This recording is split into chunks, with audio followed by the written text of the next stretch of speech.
Hey, my name's Jenna. I was going to tell y'all a little bit about the culture at the place where we stayed in South Africa. It was called Masebe. It was 45 minutes down a dirt road. It was a little village on the Masebe Nature Reserve. We actually didn't stay in the village. It was kind of across the street from it. But we could hear them. We went into their village once. So we got to see it all firsthand. One of the biggest things that struck me that was extremely different than America was that it was stereotypical African conditions. All the people wore very tattered clothes.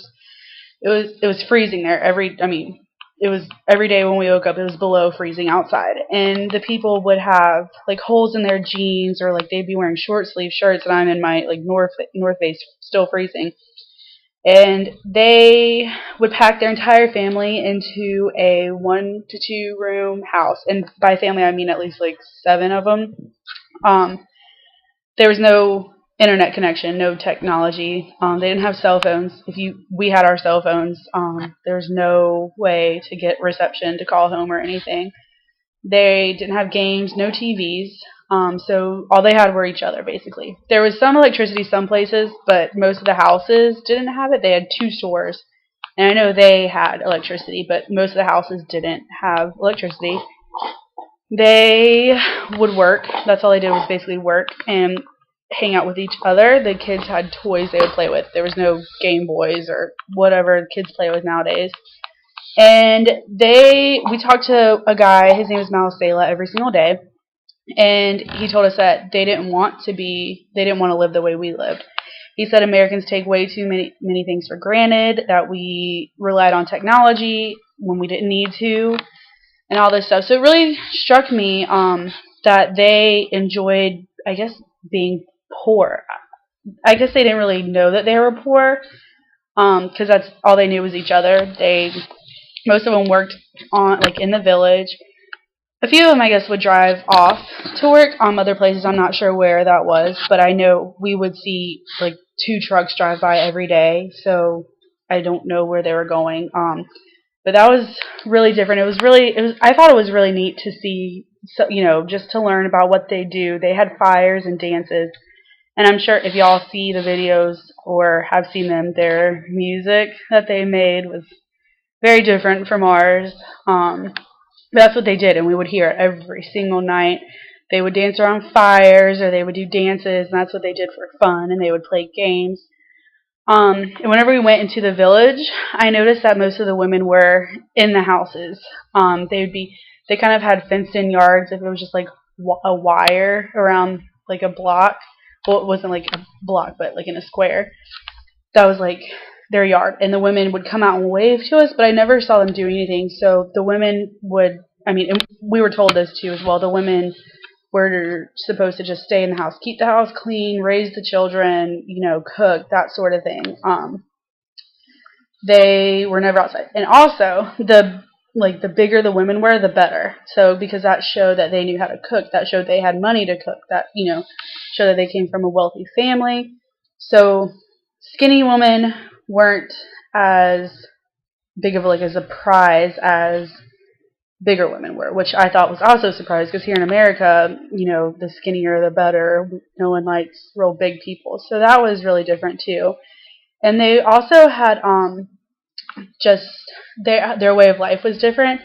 They had cows walking around freely. They always came back every single day. They'd go down the street and come back. I don't know how that happened, how they taught them to do that, but the cows would walk down the road, and then when the sun was starting to go down, we would hear them coming back up the road every day. They spoke a language. It was called Sepede, and I have a list of words right here. I can tell y'all. I knew some of them. It's just been a year, so I don't remember them. But it was called Sepede, and we learned just a few of them, so we could say, just have small talk with the people in the village. So Sabella meant hello. Lakai was how are you. Regona meant I am well. And Rele Aboga meant thank you. Sela Gabutsi meant stay well. And Sapela Gabutsi meant go well. So kind of like take care, go well.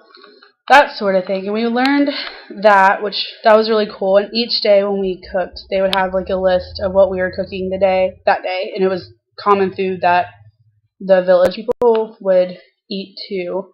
And we had to cook it ourselves. And they like chicken was something else. I can't remember what it was, but it told us. Their expectations of like life were way different than ours. All the women had skirts down to their ankles. And we asked if that was just for the weather, how it was always like that, and they said no, like the women have to be covered up. Um, they, it's just I don't know, just how it was. They had short sleeve shirts on, so I don't know if it was something with their legs, but I know one day a few of the girls were laying out on like in our camp, and we had the village people would come and clean throughout ours and throughout our like where we were staying in our rooms and stuff, and we paid them to do this.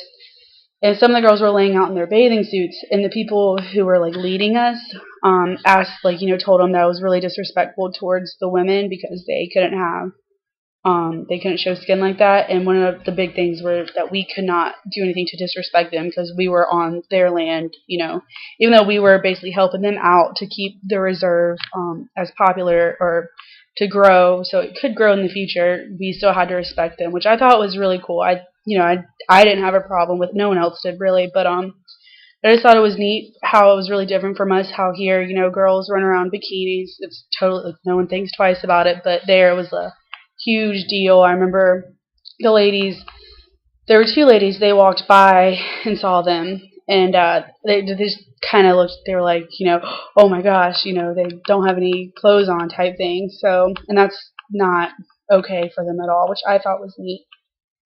They're really into family. They, obviously live with their family, whatever, but that's all they have. Like I said, they don't have TV, they don't have video games, they're all with their family, and it was a huge, huge deal to them, which was really cool. And they were also, oh my gosh, okay, they were also, sorry, my computer went off. They were also really big into like their land because that's how they lived. They grew their own vegetables, their crops, they had the cows, they had everything, I'm not sure how they went about like actually killing the animals and eating it and how all that happened. We never really got into that, but it all happened. I know they grew their own food, their own chickens and everything. So that was big for them. It was just, I don't know, it was a great experience. It was a huge learning experience. It totally changed my perspective on everything. It definitely made us, more open. But I really just thought it was neat how they had, even though they had nothing, no roofs on their houses, they had torn up couches outside. Their clothes were the kids would have, all the boys were in like high waters because they were in puberty and they couldn't afford to get new jeans or new pants, so they were wearing high waters. And like the boys were in crop shirts, and it was winter. Well, during the day it would get up to like 75, but when we woke up in the morning, it was below freezing. And they were still wearing short sleeve crop shirts, and just their shoes would have holes in them. Everything had, all the clothes had holes in them, and they just had no desire to live how us Americans do. They loved being in their little village. They had a church. Their church wasn't even like they did it outside, and they loved it. They loved living like that. They were so they were the nicest people, so happy. It was really great. I thought it was really cool, that they were so happy to live the way they were. So hope that helps. That's a little bit about Masebe and the people there. So yeah.